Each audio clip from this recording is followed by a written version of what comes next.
Good morning, guys. It's Peter here on Doxie, and it is day 9 of my trip north to Queensland. I'm here in next to Broughton Island, just off the coast, just up north of Port Stephens, where I overnighted. Yes. Been a rolling night. Still is, as you can probably tell by the scenery behind me. I did score the only mooring here, which I was really thankful for, because it's been a rolling night. I didn't get a lot of sleep. I guess it's just enough of an easterly component here for the swells to affect both the north and the south of Broughton Island. So what can you do? It's still sheltered. It's just, could be more comfortable. Just waiting, going to set off fairly shortly for Forster. I've checked with Marine Rescue and they indicate that there are both the public moorings are empty at the moment, which is good news. So it's just a matter of getting there and making sure I come in over the bar at the correct time. And it may actually be later than I'd like it to be, but because low tides at late afternoon. We'll see how we go.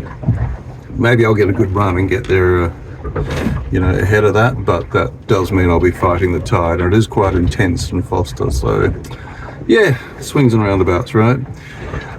So I'm just relaxing at the moment, just letting some power build up on the panels. That's been the problem on this trip so far, is that I have not seen I have seen very little sunlight. That's what I was trying to say. I think I had a little bit of sunlight on me when I was motoring from Newcastle to Port Stephens. Of course, the day at Lemon Tree Passage was beautifully sunny and warm for the most part. But yesterday, if you saw my video yesterday, day 8, Port Stephens to Broughton Island, where I am now, it was chucking it down. Got so intense that I just couldn't video. Basically, I had all hands on deck, as it were. So anyway, let's see what today brings. Hopefully we start seeing a little bit of sunshine. I can see some brightness on the horizon, but that's on the horizon and not here. It's not chucking it down at the moment, so that's a plus. But let's hope it lifts a bit. I think it's about time. Anyway, let's see what follows.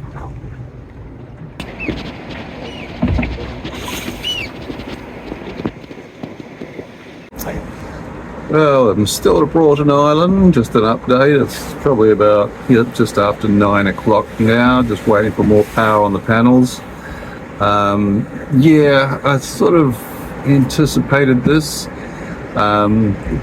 However, my spare battery starter is cactus, basically. So next town I get to, I'll replace that. That's usually my standby. So even if the batteries drain out, which after a whole week of virtually no sunshine, it just is. So I'm waiting for it to power up. I've put my fold out 300 watt panels out to get those charged up, hopefully in a timely manner.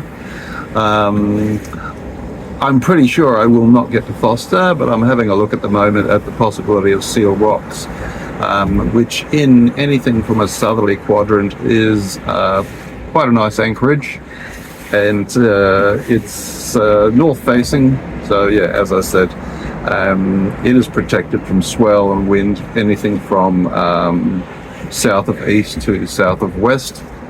So that looks like probably a more sensible way to go. If I can get there today, I would then look at maybe starting early from there in the morning, shorter run to Forster, and get there at a better time for the tide. So I was concerned that I'd be getting there in the last 3 hours for the outgoing tide, or the first 3 hours of the incoming tide, but in darkness, so not ideal. So I think this is going to be the way to go. I'm going to double check the weather again. Quite frankly, it can't be much more rolly than it was here last night. Very uncomfortable night, but I think I did manage a few hours sleep. But yeah, it's a beautiful spot. It's just a shame about the weather, and yeah, one of these days I'll see the sunshine. It is teasing a little bit, so let me just switch around. Okay, so that's looking towards Seal Rocks. If you can see them in the distance, those are actually Seal Rocks there. So it'll be about half the distance than it is to Foster. But as you can see, these rollers are coming in. As the tide comes in, of course, these rocks become less of a barrier, and some of them sneak through, and we get chucked around a little bit. Not dangerously or dramatically, but yeah, it's less than comfortable, let's put it that way. Anyway, more as things develop. And we're off. Okay, so let's got the engine started, got a bit of sunshine, just pulled it up, and off we go. So we're just coming around this island here, which is nameless because I can't get at the end videoing at the same time. Broughton Island behind. Yeah, it was a bit of a trick getting out of there. It's quite close into shore, that mooring. Swells were coming in as the tide came up. There was more swells were getting over that rocky reef, and also the wind pushing me back into the cove. So yeah, exciting. Minute up the front, drop the mooring, and then run like hell down the back without falling overboard, and powering up and getting out of there. Though I had it idling in forward. Yeah, with the mainsail up, of course, it's going to go wherever it liked. So it's not what I liked, of course. Yeah, all that thing, right? Anyway, we are just rounding this island. I'll just swap around. There we go. Bit of a boulder bank there. And 21, 22 meters of water here at the moment. Yeah, it's quite impressive watching the swells on the other side of this. It was just like, oh, they're big, but they're not really. The sea is quite calm, relatively speaking. We're basically on a broad reach, so the wind is coming out of our port side towards the stern, so it's coming over the stern quarter basically. Looking inshore, yeah, it's still pretty cloudy in there. Bit of a grey day still. Patches of little sunshine getting through there. You can see that on the water over there up ahead. It was on Seal Rocks. It's not now. That'd be right. Yeah, and looking back at Broughton Island, beautiful spot, but yeah, it's just a shame about the weather conditions. Really just didn't do it for us this time, but that's okay. It was all the way back. Well, this is pleasant now. We've just got it on a nice little balance now. You can see Seal Rocks up ahead. Hopefully you can. I can. I guess that's what really counts, doesn't it? So, yeah, this is the nice part of having a breeze coming out of the west side of the compass. Basically, it doesn't build up swell because it's coming off the land. So, yeah, southwesterlies, westerlies, all preferred basically for this leg of the journey. Well, this leg of the journey takes us all the way to where we're going, so yeah, it's preferred all the way. And then on the way back, we want the opposite. Anyway, well, no, never easterlies, but yeah. Anyway. It's trying, it really is. Oh, that feels good, just that. Getting pretty close now.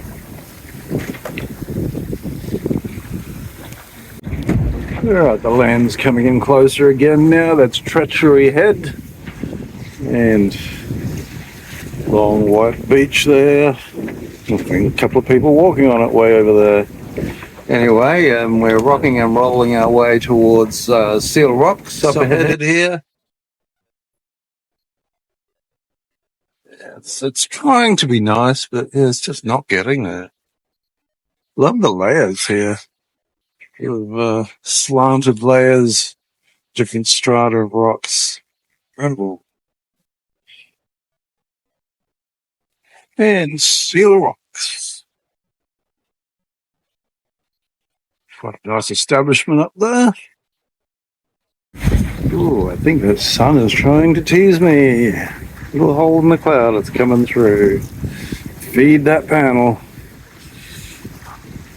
Yeah, looking pretty hectic through there. Just rounding the rocks now. See the sea's all churned up here to shore. Tide and all sorts of things going on. Just getting a bit more of a wider berth, but we're moving along. If you can see how the speed against the rocks against the cape.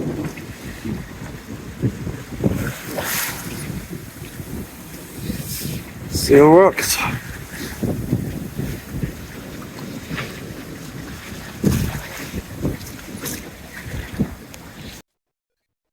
And the Seal Rocks Lighthouse.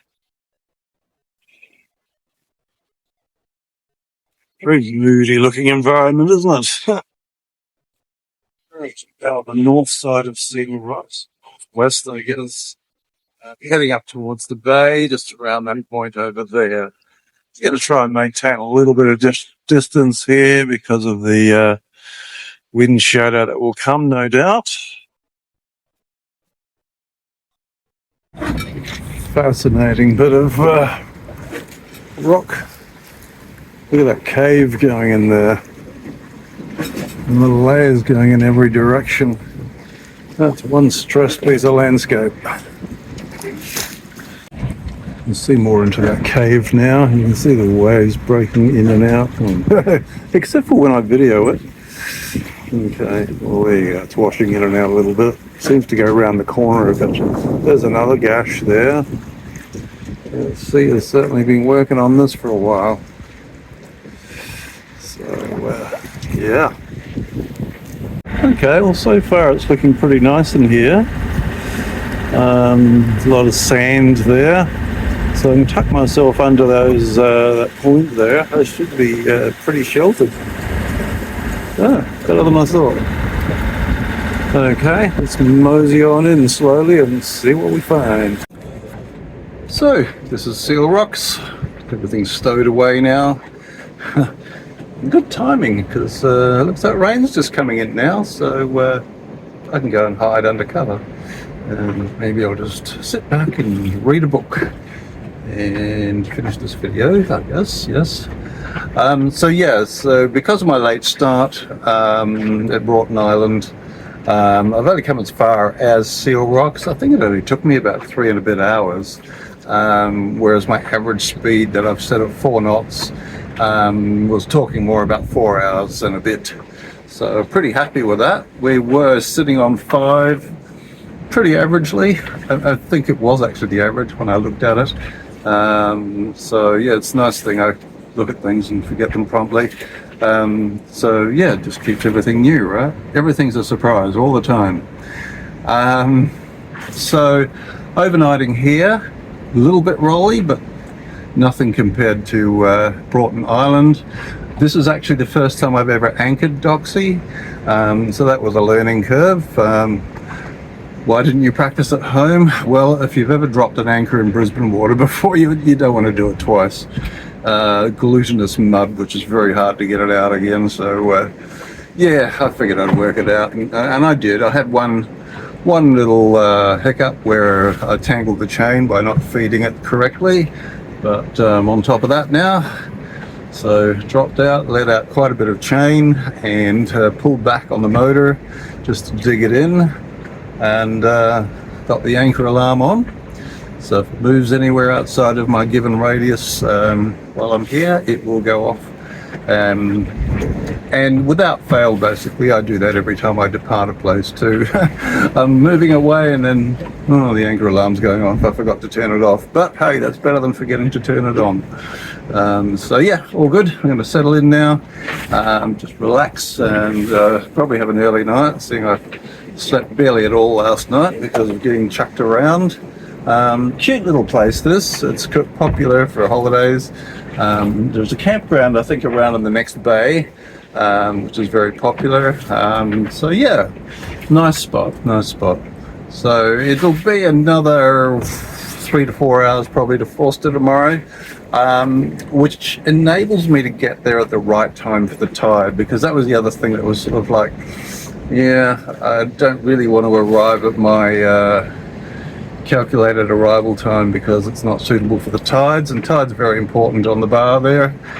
Make sure you got that coming in, and you're within the last 3 hours of the tide, so you got some nice deep water going in as well. So because it's a very strong tidal rip, the waterway at Forster actually feeds Wallace Lake, and also empties from Wallace Lake.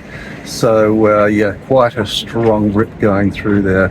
Anyway, that's tomorrow's adventure. The weather looks okay, so we'll just continue the journey tomorrow unless something untoward happens.